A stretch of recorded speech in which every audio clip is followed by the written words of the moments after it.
महाराष्ट्रात बदल घडतो आहे। मागच्या निवडणुकीचं चित्र आहे। देशामध्ये सुद्धा बदल घडतो आहे। कोकण पदवीधर मतदारसंघात बदल घडेल का?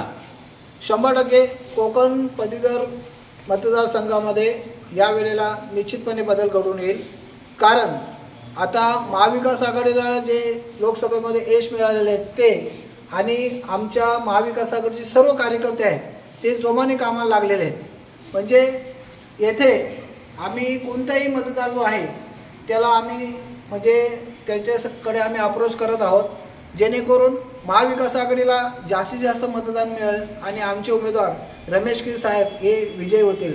म्हणून आम्हाला पूर्ण गॅरंटी आहे की कोकणातील ही पदवीधर मतदारसंघाची उमेदवारी आहे त्याच्यामध्ये निश्चितच महाविकास आघाडीला यश मिळेल, आमचा उमेदवार विजयी होईल। पदवीधर मतदारांना काय आव्हान कराल?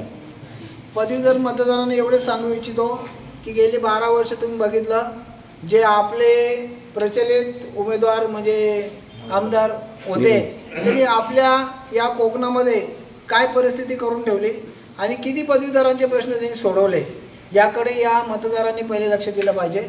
आणि आपल्यासाठी किती भांडले, ठीक आहे, समस्या मांडणे महत्त्वाचं आहे, समस्येचं उत्तर मिळायचं असं नाही, परंतु निरंजन डावकर साहेब आपल्यासाठी किती भांडले, आपल्यासाठी त्यांनी किती सुविधा उपलब्ध करून दिला याचा मतदारांनी विचार करावा आणि त्या अनुषंगाने त्यांनी आज महाविकास आघाडीचे उमेदवार रमेश कीर साहेब आहेत त्यांना 100% विजयी घोषित करा।